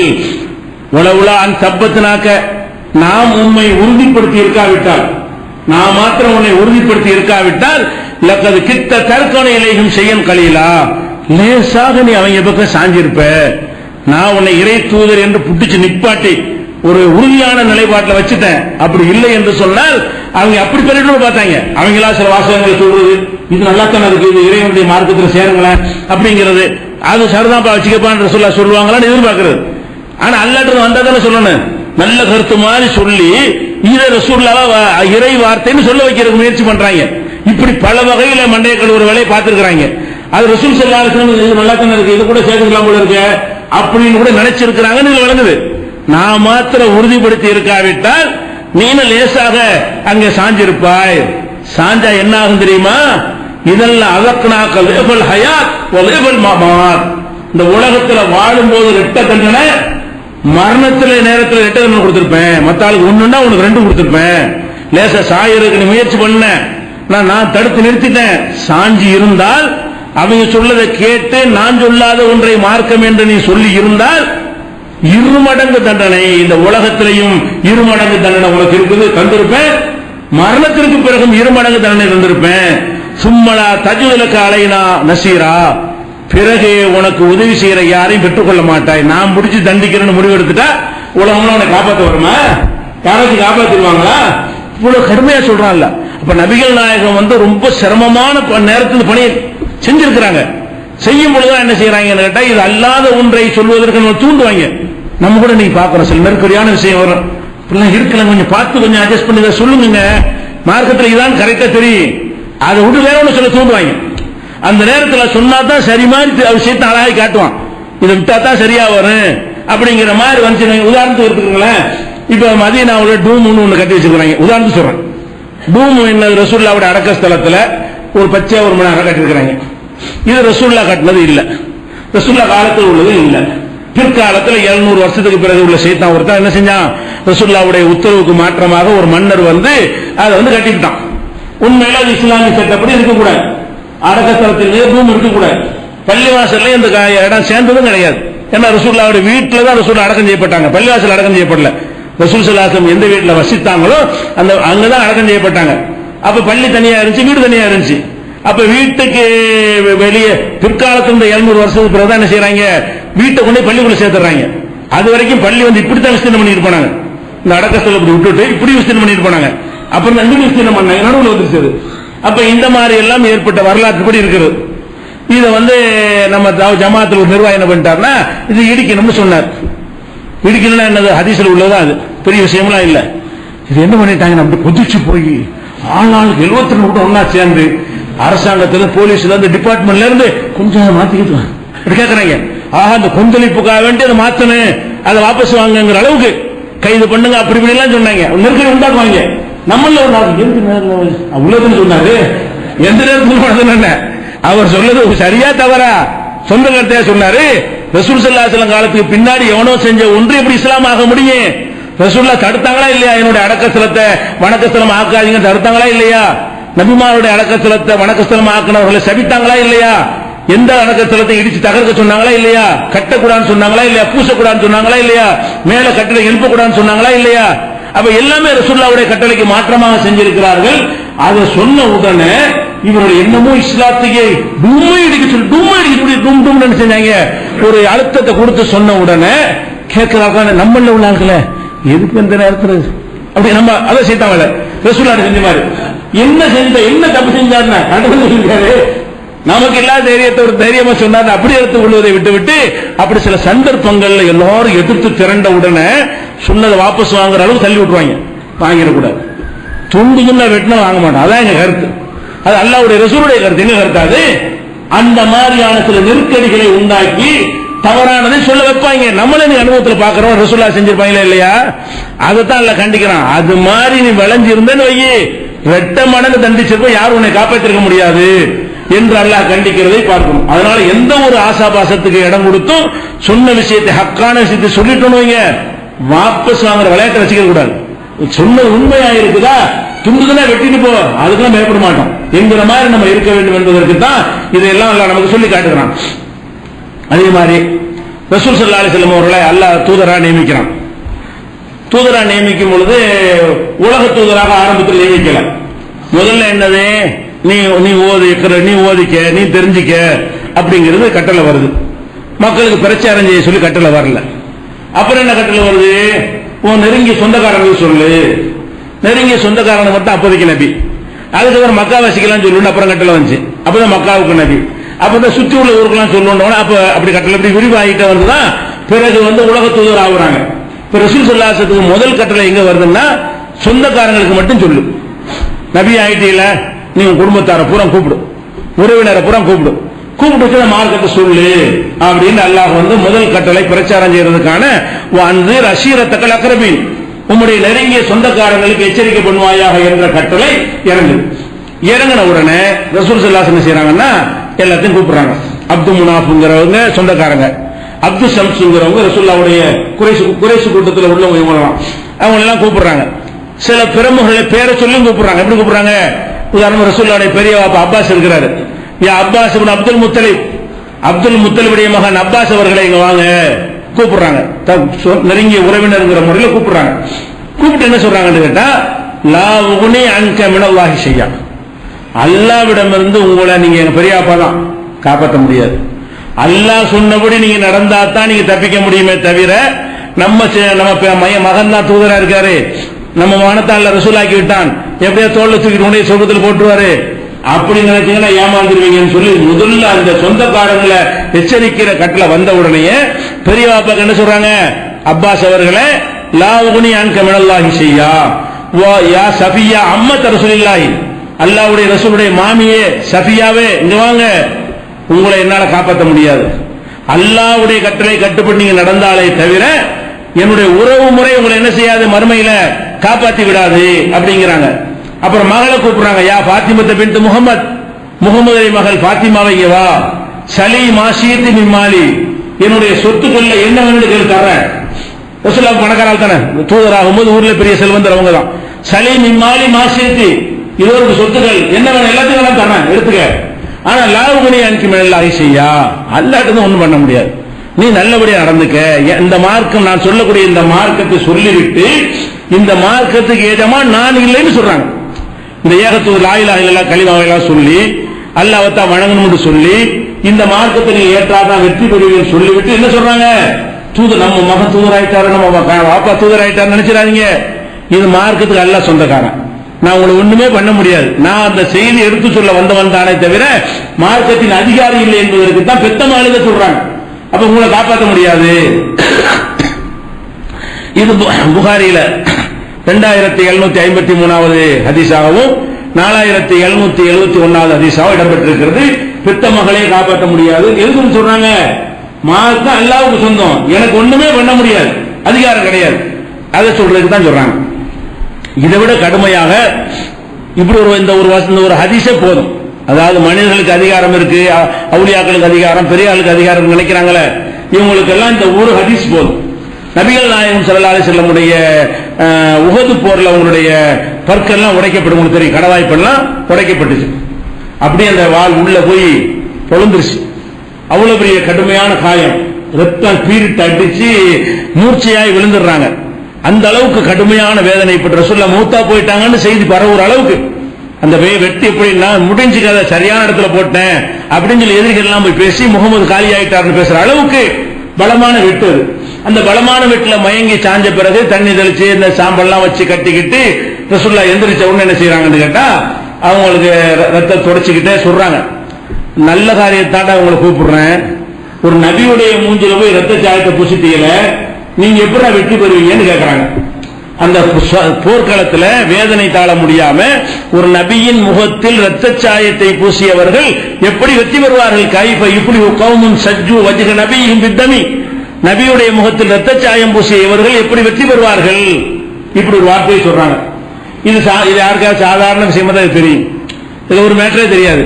ஆமா, ரத்த காயத்தை பூசினா கோபத்துல சொல்றதானே, நம்மள ஒரு அடிச்சுட்டான்னு வைங்களேன், என்ன அடிச்சுக்கலடா நீ எப்படி உருப்படுற பாப்போம், நம்ம சொல்றதானே செய்வோம். அது மாதிரி நம்மள ஏமாத்தினு வைங்களேன், ஏமாத்திட்டீல நீ எப்படி இருந்தேன்னு பாக்குறேன், நீ எப்படி முன்னேறன்னு பாக்குறேன், நல்லா இருப்பியான்னு பாக்குறேன்னு சொல்றோம்ல. இதெல்லாம் சாதாரண மனிதன் சொல்றான், இதுவே சொல்லக்கூடாது மார்க்கத்துல. இருந்தாலும் சாதாரண மனிதன் சொன்னா அது ஒரு கணக்கு. ரசூலுல்லாஹ் என்ன செய்யறாங்கன்னா, எனக்கு ரத்த சாயம் பூசிட்டீல நீ எப்படி ஜெயிப்ப? போர் நடந்துட்டு இருக்குங்க, அந்த போர்ல ஒரு அடிச்ச ரசூலுல்லாஹ் அடிச்ச காரணத்தினால அவங்க ஜெயிக்க மாட்டாங்க அப்படிங்கிற அர்த்தத்தில் ரசூலுல்லாஹ் சொல்லிடுறாங்க. அப்ப என்ன ஆகுதுன்னு கேட்டா, என்னை எவனா அடிச்சீங்கன்னா அவன் தோல்வி நிச்சயம், அதுக்கு அர்த்தம். என்னை எவனா அடிச்சீங்கன்னா எனக்கு ரத்த சாயத்தை பூசினீங்கன்னு சொன்னா நீங்கள் ஜெயிக்க முடியாது. இதை யார் எடுக்கணும் முடிவை? ஒருத்தர் ஜெயிப்பாரா ஜெயிக்க மாட்டாரா போர்லங்கிறது யார் எடுக்கணும்? அல்லாஹ் எடுக்கணும். அல்லாஹ் நாடினால் நபியை அடிச்சவங்களுக்கு வெற்றியை கொடுக்கவும் செய்வான், அல்லாஹ் நாடினால் நபிக்கு வெற்றியை கொடுப்பான். இத முடிவு அல்லாஹ் தான் எடுப்பானே தவிர நபி அடிச்சவன்லாம் சோத்தா போயிட்டான். கடந்த காலத்துல கடந்த நபிகள் நாயக காலத்துக்கு முன்னாடி எத்தனை நபிமார்கள் வந்தாங்களே, அவங்களை கொலையெல்லாம் பண்ணாங்களே. அப்ப நபிமார்கள் அடித்தவர்கள்லாம் தோத்துதான் ஆவாங்க இருக்கா? அது மறுமையில் தான். நபிமார்களுடைய உழைப்புக்கான கூலிகள் எல்லாம் மறுமையில் கிடைக்கும். இந்த உலகத்தில் வெற்றியும் கிடைக்கும், தோல்வியும் கிடைக்கும். இது ஒரு அளவுகளே கிடையாது. நல்லவனுக்கு தோல்வியும் வரும், கெட்டவன் ஜெயிக்கவும் செய்வான். இந்த உலகத்துல மாற்றியும் நடக்கும். ஆனால் ரசூல் ஸல்லல்லாஹு அலைஹி வஸல்லம் என்ன இதை சொன்ன உடனே இந்த வார்த்தையை சொல்லிட்டாங்க. உடனே ஒரு வசனம் வருது, ஃபஅன்ஸலல்லாஹு தஆலா, அல்லாஹ் இறக்குறான், லைஸ லக மினல் அம்ரி ஷைஉன், அதிகாரத்தில் சிறிதளவும் உனக்கு இல்லை. எந்த நேரத்தில் வேதனை தாங்க முடியாம, அடி தாங்க முடியாம, ரத்தம் வழிஞ்சிட்டு இருக்கும் போது, ஏண்டா நபி முகத்தில் ரத்த சாயம் பூசினீங்களா, எப்படா உருப்படுவேன்னு வார்த்தை கேட்டாங்க. இந்த நேரத்தில் வேதனையிலான சொல்றாங்க ரசூலுல்லாஹ், வேதனை தாங்க முடியாம தானே சொல்றாங்க, நம்ம தூதர் தானே, திட்டமிட்டா சொல்றாங்க, உணர்ச்சி தானே சொல்றாங்க, அப்படியெல்லாம் எடுத்துக்கிற மாட்டேங்கிறான். என்ன சொன்ன? அதிகாரம் கோயில் அப்படிதான் கேட்கறான்ல. அப்ப நீங்க உங்களை அடிச்சுதான் ஜெயிக்க முடியாதோ, நீங்க தான் முடிவு செய்வீங்களோ, அப்ப உங்களை அடிச்சா தோத்தான் போயிடுவான் அவன். இந்த துணியில் அல்ல என்ன செய்யறான், இந்த வேதனையை பார்க்க மாட்டேங்கிறான். அவனுடைய பவர் அதான் அவனுக்கு. அல்லாஹ் பொறுத்த வரைக்கும் அவனுடைய பவர் வந்துச்சுன்னு வைங்களேன், நானா நீனான்ற பிரச்சனைகளை இறங்கவே மாட்டான். அப்ப இது முடிவு செய்ய நானா நீனா அதாங்க மேட்ரு. எந்த நேரத்தில் சொல்றதெல்லாம் எனக்கு தேவையில்லை, யார் சொல்றதெல்லாம் தேவையில்லை. மேட்ரு என்ன? அதிகாரம் என்னவா ஒண்ணுதான். நான் ரப்பா நீ ரப்பா, நான் எஜமானா நீ எஜமானா. இந்த அர்த்தம் அல்லாஹ் சொல்றான். இவ்வளவு கஷ்டமான நேரத்தில் வேதனையில சொல்லும்போது சொல்றான், லைஸ லக மினல் அம்ரி ஷைஉன், அதிகாரத்தில் உமக்கு சிறிதளவும் கிடையாது. அல்லாஹ் நாடினால் அவர்களை மன்னிக்கவும் செய்வான், அல்லாஹ் நாடினால் வெற்றியும் கொடுப்பான், இதை நான் தான் முடிவெடுப்பேன். இந்த வசனம் 3:128 உள்ள வசனம். இந்த வசனம் இதுக்குத்தான் இறங்கியது என்று சொல்லி முஸ்லிம்ல 3346 ஹதீஸ்ல பார்க்கலாம். அப்ப என்ன விளங்குது? இவ்வளவு கஷ்டமான நேரத்தில் கூட ஒரு விஷயத்தை பற்றி முடிவெடுப்பதாக இருந்தால் அது நம்ம விஷயத்துக்கு தான் நம்ம முடிவெடுக்க முடியும், அல்லாஹ்வுடைய விஷயத்துக்கு முடிவெடுக்க முடியாது.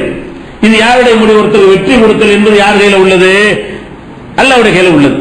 அல்லாஹ்வுடைய கையில உள்ள விஷயத்தை ரசூல் ஸல்லல்லாஹு அலைஹி வஸல்லம் கோபத்தில் சொன்னால் கூட அல்லாஹ் என்ன செய்யறானா, அதை பொறுத்துக்கிற மாட்டாங்களாம். இது சரியில்லை, அதிகாரம் எனக்கு தான். அப்ப அதிகாரம் எனக்கு தான் என்பதில் இவ்வளவு உறுதிப்பாடை அல்லாஹ் காட்டும் போது அந்த மார்க்கத்தில் இருந்து கொண்டு யார் யார் சொல்ற அப்படி கேட்கறது? எந்த ஒரு ஆதார புஸ்தகம் எழுதினா போதும் மார்க்கம் நினைச்சுக்கிட்டு இருக்கிறோம். ஏதாவது பயான்ல கேட்டா என்ன செய்யறது? ஒரு பெரிய தலப்பா கட்டி ஒருத்தர் பேசிட்டாருன்னு சொன்னா தலையத்திலே ஆட்டுறது. என்ன பேசினாரு? அதுல குர்ஆன் ஆயத்து ஏதாவது இருக்குதா, அந்த ஆயத்து அந்த அர்த்தம் இருக்குதா, அதெல்லாம் பார்க்கணுமா இல்லையா? அப்ப எது சொன்னாலும் கேட்கக்கூடிய அளவில் நம்ம போய் கொண்டிருந்தோமே. ஆனால் இதை அல்லாஹ் எப்படி எடுத்துக்கொள்வான்? நீங்கள் அல்லாஹ்வுடைய இடத்தில் அவங்களை வச்சதான் எடுத்துக்குவோம், சாதாரண விஷயமா எடுத்துக்கொள்ள மாட்டான். இப்ப நாங்கெல்லாம் உதாரணம் சொல்வதா இருந்து இப்ப கூட சொன்னாங்க சகோதரர், இப்ப ஜுப்பா போடுற சுண்ணத்துன்னு சொல்றாங்க. பயான் பண்ணும்போது சுண்ணத்தான ஜுப்பாவை போட்டிருக்கிறேங்கிறான். ஜுப்பா சுண்ணத்தா? இந்த ஆலய ரசூலை பார்த்தா இருக்கிறாங்களா? இந்த மாதிரியான ஒரு ட்ரெஸ் ரசூலுல்லாஹ் காலத்தில் இருந்துச்சா? இப்ப காலத்துல உண்டாக்கிட்டு ஜுப்பான் பேரை வச்சுக்கிட்டாங்க. ஜுப்பான் ஹதீஸ்ல வருது. ஜுப்பானா குளிருக்காக போடக்கூடிய இறுக்கமான ஒரு சொற்றுக்கு பேர் தான் ஜுப்பா. இப்ப என்ன பண்ணிட்டாங்க, இவங்களா ஒரு ட்ரெஸ் உண்டாக்கிட்டு அது ஜுப்பான் பேரை வச்சுக்கிட்டாங்க. அதை முழங்கால கீழே தொங்குற மாதிரி ஆடை போடுறாங்கல்ல, இதை போட்டாலும் தொழுகைக்கு விடுறாங்க. சட்டை போட்டு தொழுகை போனீங்கன்னு வைங்களேன், சுண்ணத்தான் ட்ரெஸ்ல ஆளை பிடிச்சி வரை விடுறாங்க. ஜிப்பா போட்டா தொழுகைக்கு சேர்ந்து. அப்ப இப்படி எல்லாம் ஒருத்தன் சொல்றானே, இது இருந்தா காட்டு, நாங்களும் ஏத்துக்கிறோம். இப்படி போடணும் அல்லாஹ் சொல்லட்டும், நாங்களும் போடுறோம். ரசூல் சொல்லட்டும் போடுறோம். நீனா என்ன சொல்ற? இப்படி எல்லாம் இருக்கிறது. அதே மாதிரி நாங்கள் சொல்வதற்காக சில உதாரணத்தோடு சொன்னதா உங்களுக்கு புரியும்.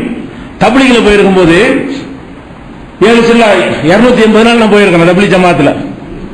இந்தியாவும் அப்பதான் சுத்தி பார்த்தது. அவங்க போயிருந்த காலத்தில் செய்யறது, சாப்பிட உட்காரும்போது 3 விதமா சாப்பிடணுமாங்க. சுண்ணத்து, அது பிறந்தது சுண்ணத்து. ஒரு முறை எப்படின்னு கேட்டா, இந்த பாத்ரூம் போய் உட்காருவோம்ல, அந்த மாதிரி உட்கார்ந்து சாப்பிடணுமா, அது ஒரு முறை. இன்னொரு முறை என்னன்னு கேட்டா, வண்டிக்கு அத்தையாத்துல உட்காரும்ல, அந்த மாதிரி உட்கார்ந்து சாப்பிடணும்.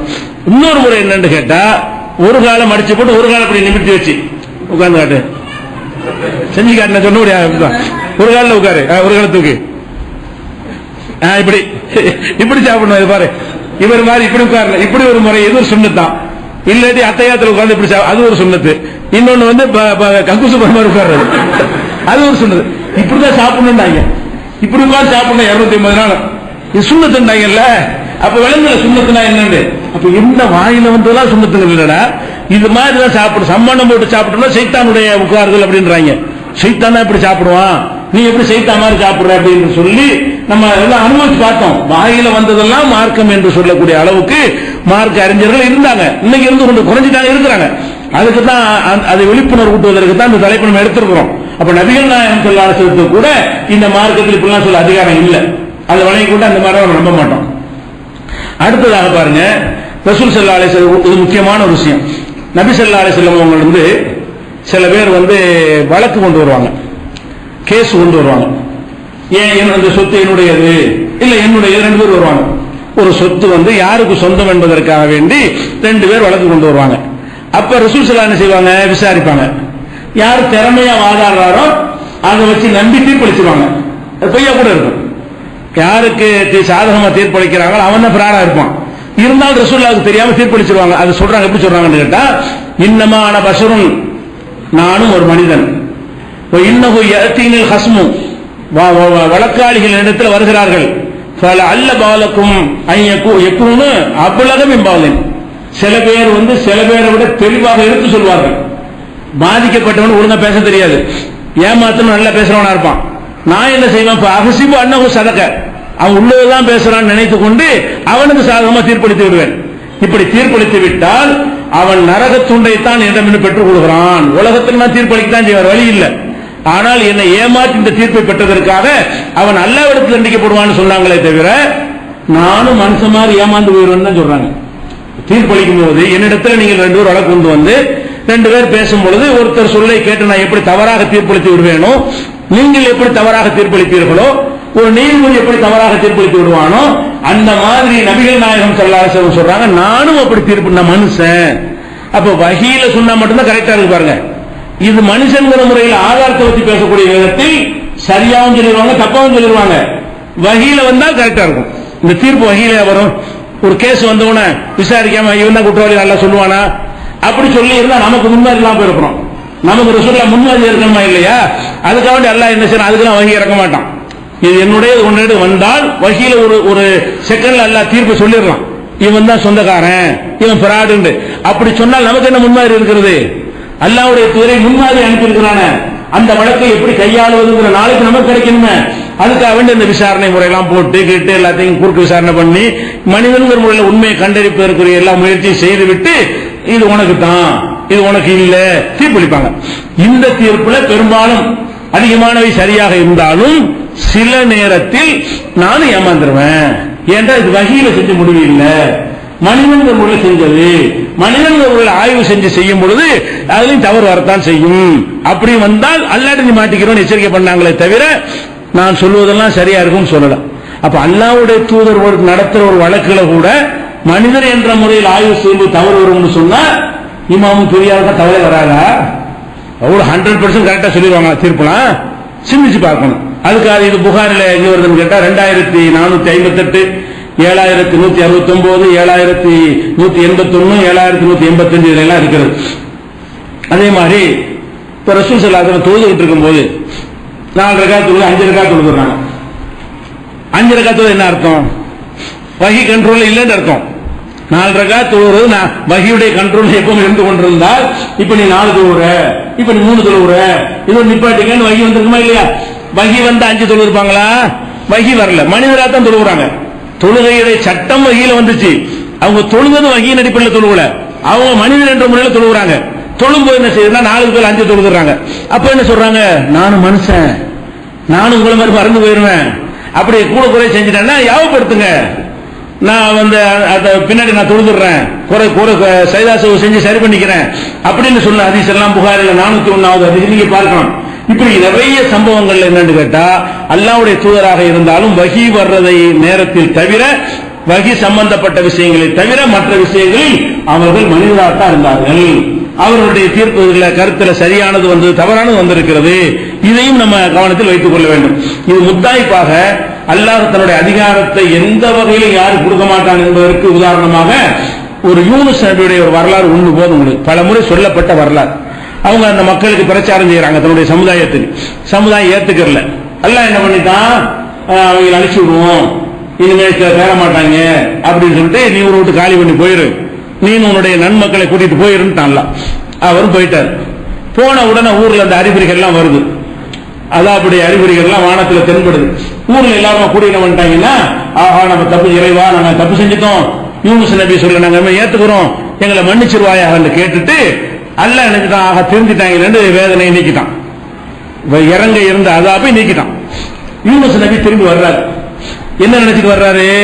ஊர்லாம் சுடுகாடா கிடக்கும், எல்லா பேரும் காலியா இருப்பாங்க, எதிரிகள் எல்லாம் கம்ப்ளீட்டா க்ளோஸ் ஆயிருப்பாங்க, நம்ம போய் ஊர்ல போய் நல்லது செய்வோம்னு வர்றாரு. வந்தா ஜெயிச்சேன்னு மக்கள் சந்தோஷமா இருக்கிறாங்க. அப்ப அவர் என்ன செய்யணும்? இறை தூதர் தானே, வகையில தொடர்பு இல்லாத தானே, என்ன செய்யணும்? யாருல என்ன இல்ல நீ சொன்னி புரியல, எனக்கு அழிக்கிறேன்னு சொல்லி நான் வேற இடத்துக்கு மாறி வந்துட்டேன்னா, அது இதானா என்ன நடந்துச்சுன்னு கேட்கணுமா இல்லையா? அல்லாஹ் இடத்துல ஒரு துவா செஞ்சிருக்கணும். எதுவும் செய்யாம என்ன செய்யறாருன்னு கேட்டா, அழிக்கிறேன்னு சொல்லி விட்டு நீ அழிக்காம விட்டு அப்படி சொல்லி கோச்சுக்கு போறாரு. தன்மூனி இது தகவல் முகாலிவன் மீன் வயிற்றில் இருந்தாரே யூனுஸ், அவர் கோவித்துக் கொண்டு போகிறார். அல்லன் நக்கதிர் அழகி, அவர் மீது நமக்கு சக்தி இல்லை என்று நினைத்து விட்டார். எங்க கோச்சிட்டு எங்க போறதுங்கிறான்? எங்க போனாலும் அல்லாவுடைய ராஜ்யம் தானங்க. சென்னையில கோச்சிட்டு சென்னையை விட்டு போய் மதுரைக்கு போனா மதுரை அல்லாவுடைய ஊர் தானே, மதுரை விட்டு திருச்சிக்கு போனா அது யாருடைய ஊரு? கோச்சிட்டு எங்க போக முடியும்னா? அல்லா விட்டு கோச்சிங்க போக முடியுமா? இவர் என்ன செய்யறாரு? கோச்சிட்டு போறேன்னு போறாரு. ஊரை விட்டு தான் கோச்சிட்டு போக முடியுமே தவிர அல்லா விட்டு கோச்சிட்டு அல்லா அல்லாத வேற ஒருத்தம் படிச்ச பூமியா இருக்குது போறதுக்கு. அப்ப அல்லா அப்படி சொல்றான், தன்மோனி இந்த மீன் வயிற்றில் இருந்தவரை நினைத்துப்பார், இதுதாக முகாலிவன் கோபித்துக் கொண்டு போகிறார். அல்லன் நக்கதிர் அழகி, அவர் மீது நமக்கு சக்தி இல்லை என்று நினைத்து விட்டார். அல்லா இலாஹ இல்லா அன்த சுப்ஹானக இன்னி குன்து மினல் ஸாலிமீன், பல இருள்களுக்குள்ளே உள்ள சிறை வைத்து லா இலாஹ இல்லா அன்த சுப்ஹானக இன்னி குன்து மினல் ஸாலிமீன் சொல்ல வச்சுட்டேன். சொன்னாரே, மீன் வயிற்றுல போய் முழுக வச்சு பல நாட்கள் அதுக்குள்ள சிறை வைத்து, அல்லாஹ் நான் தான் தப்பு செஞ்சேன், தெரியாதனமா நான் எதிர்த்து கேள்வி கேட்டேன். அப்ப யூனுஸ் நபி அவர்கள் எதிர்த்து ஒரு சின்ன ஒரு சிம்டம்ஸை காட்டியதற்கு அல்லாஹ் கொடுத்த தண்டனை எது? மீன் வயிற்றில் கொண்டே சிறை வைக்கிறான். வச்சது மட்டும் இல்லாம ரசூலுல்லாஹ்வுக்கு எச்சரிக்கிறான், வலா தகுன் கஸாஹிபில் ஹூத், இந்த மீன் வயிற்றில் இருந்தார யூனுஸ், அந்த மாதிரி நபி நீ நடக்க கூடாது, எச்சரிக்கை சொல்றேன். யூனுஸ் நபி என்ன செஞ்சாரு? அவர் நினைத்து நடக்கணும்னு நினைச்சார். நான் வாக்களிச்சுட்டு கூட மாத்துவேன், அதிகாரம் எனக்கு உள்ளது, அந்த மக்கள் தெரிஞ்சுட்டா தண்டிக்காம விடுவேன், இவர்கிட்ட சொன்னாலும் செஞ்சுதான் ஆகணுமா? இவர் எதனால நான் எஜமானா நல்லா காட்டினா இல்லையா? இந்த தன்மை, இந்த குணம் முகமது அவனுக்கு வரக்கூடாது. வலா தகுன் கஸாஹிபில் ஹூத், இந்த மீன் வயிற்றில் இருந்தாரே யூனுஸ், அவரை போல நீ ஆகக்கூடாது என்று அல்லாஹ் கட்டளையிடுறான். அப்ப இது என்ன விளங்குது? அல்லாஹ்வுடைய அதிகாரத்தில் கொஸ்டின் பண்றது, ஏத்து கேட்கறது, அவன் சொல்லாத மார்க்கமாக்குறது, சொன்னதை மாத்துறது, மறைக்கிறது, கூட்டுறது, குறைக்கிறது, திருத்துறது, எந்த அதிகாரம் யாருக்கு கிடையாது என்பதை சந்தேகத்துக்கு இடமில்லாமல் நம்ம புரிந்து கொள்ள வேண்டும். இது போக இஸ்லாத்தின் ஆதாரம் இறைவனின் வஹி மட்டுமே என்பதில் இன்னும் விரிவான கோணங்கள் எல்லாம் இருக்குது. அந்த விஷயங்கள் இன்ஷா அல்லாஹ் நாளை இருந்து பார்க்கலாம்.